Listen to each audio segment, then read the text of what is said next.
Set sail with me as we navigate treacherous waters and rugged coastlines to explore the top 15 most iconic lighthouses built in scary places. These beacons of hope and safety are more than mere structures. They stand as guardians against the fury of the sea, guiding sailors away from perilous shores. Perched atop these sheer cliffs, nestled on rocky islets amid crashing waves, or standing solitary in the world's most remote and storm-swept locations, each lighthouse has a tale of resilience against the elements.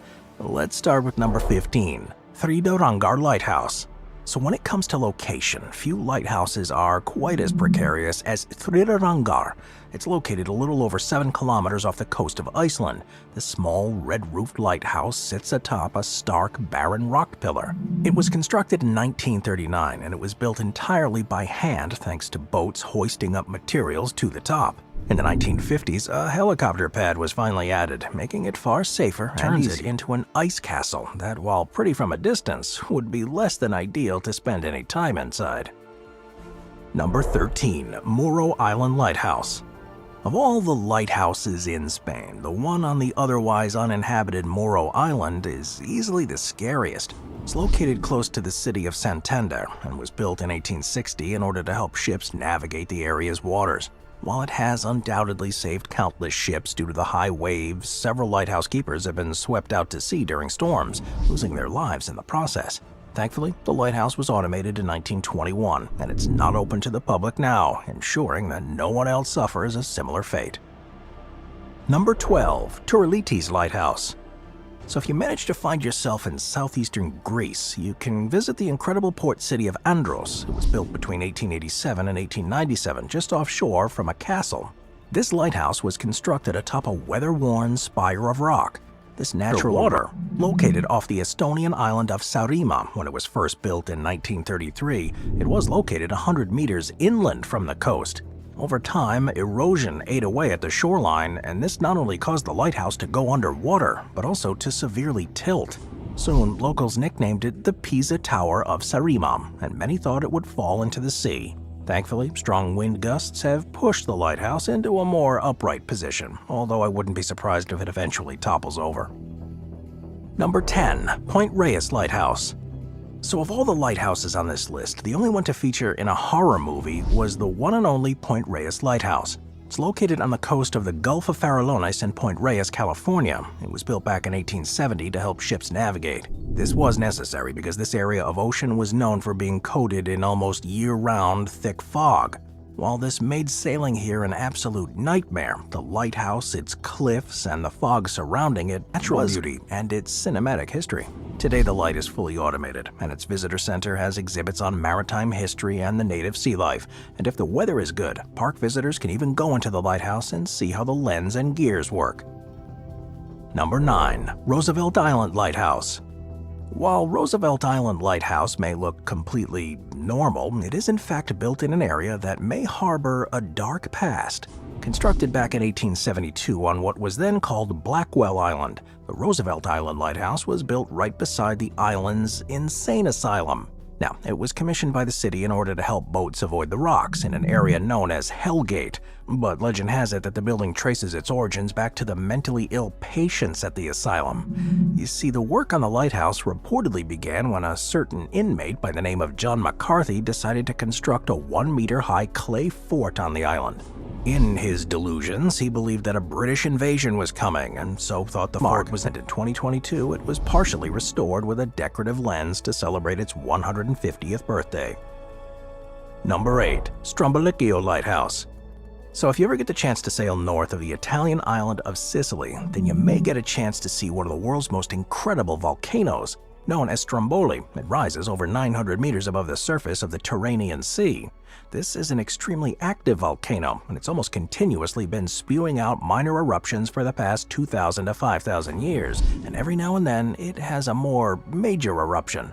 In fact, the entire area, which is known as the Aeolian Islands, is quite notorious. After all, in Greek mythology, the Aeolian Islands were famous as the homes of Aeolus, the ruler of the winds, and it's even believed that the treacherous wandering rocks mentioned by Homer in the Odyssey are a reference to Stromboli. In any case, the area around this superactive volcano is very rocky, and in order to make seafaring safer, Strombolicchio Lighthouse was built. Located about 2 kilometers, automate it and turn the island into a nature preserve. As a result, Strombolicchio is now off limits to visitors, although it is possible to get a guided tour that passes by the island on a small boat. Moving on to number 7, the Carillon Lighthouse. The waters of northern France are some of the most dangerous in Europe, and this has necessitated the building of many lighthouses. One of the most famous of these is the one and only Carillon Lighthouse. You see, this one marks the Fromveur, which is a passage between the island of Ouessant and the archipelago of Molène.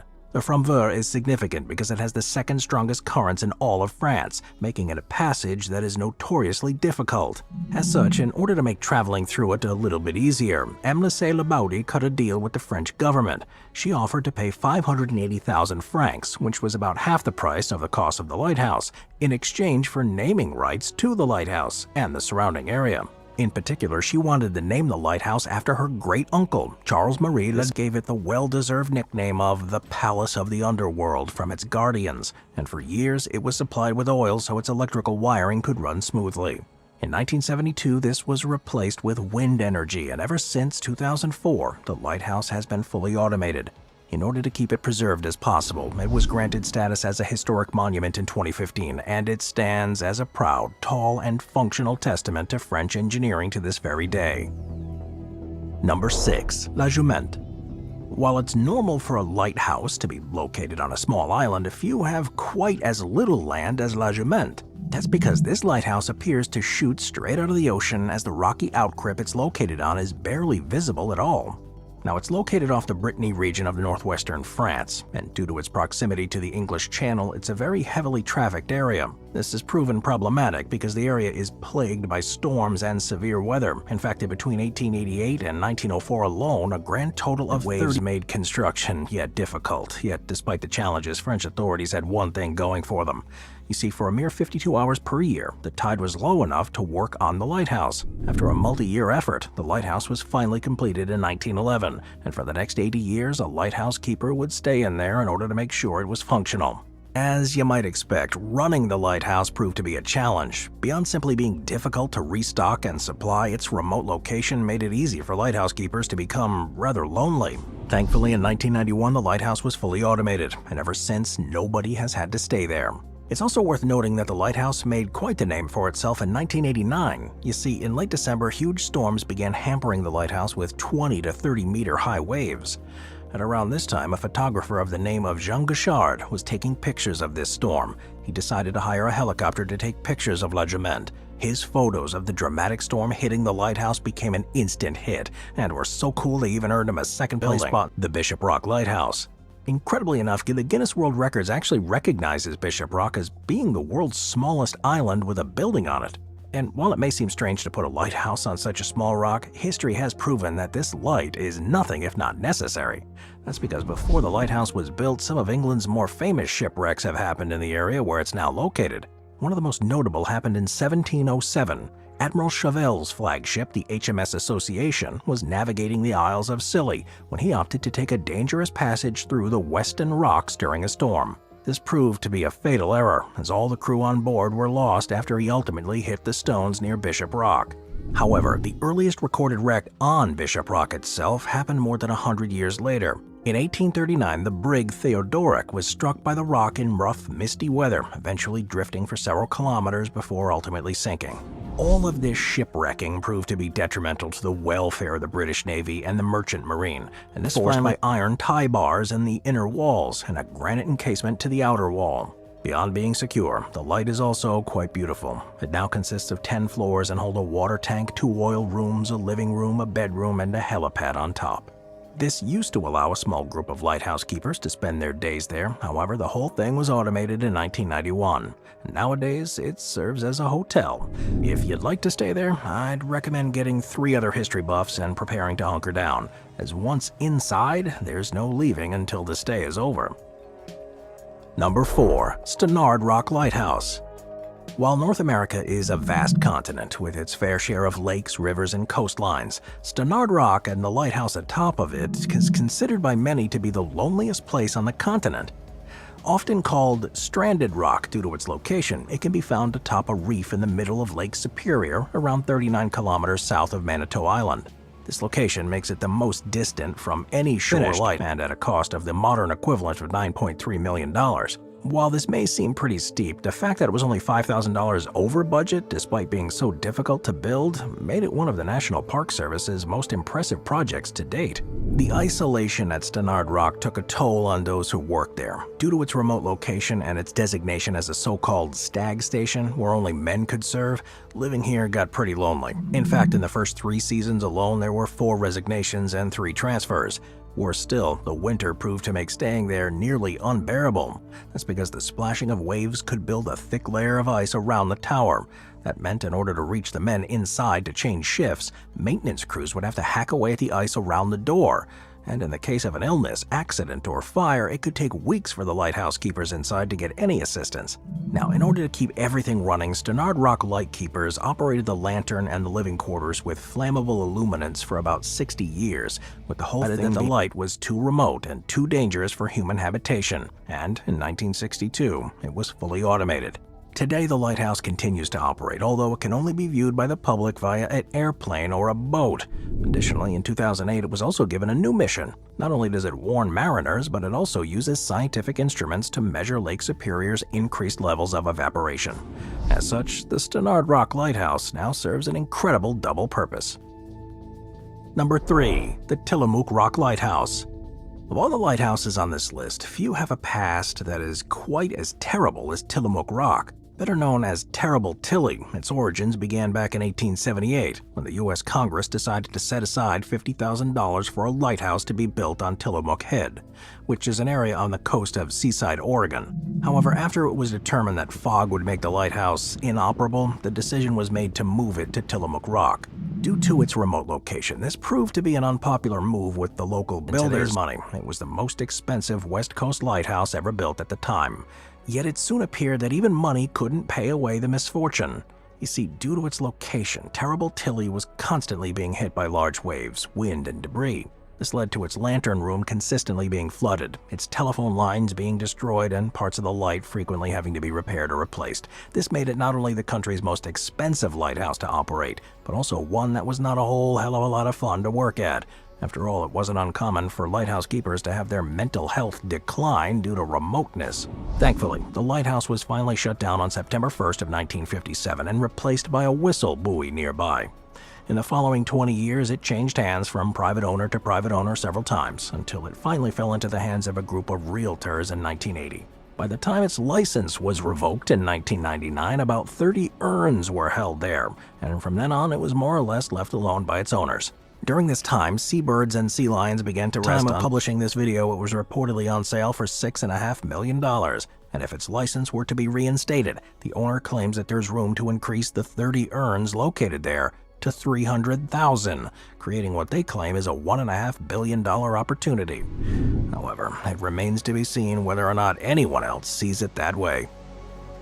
Number 2. Ilha de Camara Grande. Well, unless you get a death wish, I'd suggest staying far away from this one on Ilha de Camara Grande. That's because this beacon off the coast of Sao Paulo in Brazil stands apart for being home to the largest concentration of snakes on the planet.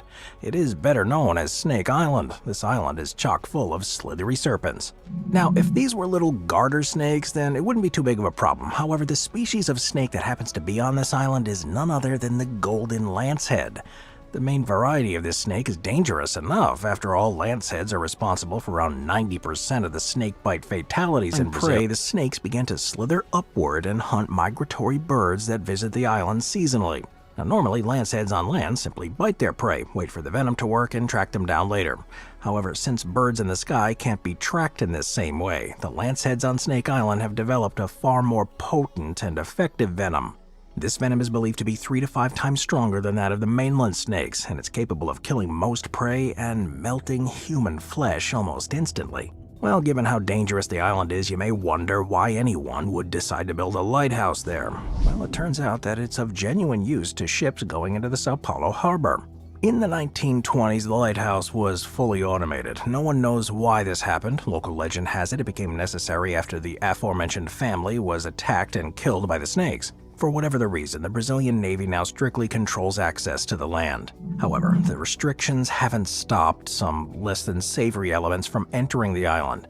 You see, Golden Lands in the last 15 years. Therefore, while this lighthouse island may be scary to most, there are some who make it their mission to visit. Number 1. Eddystone Lighthouse.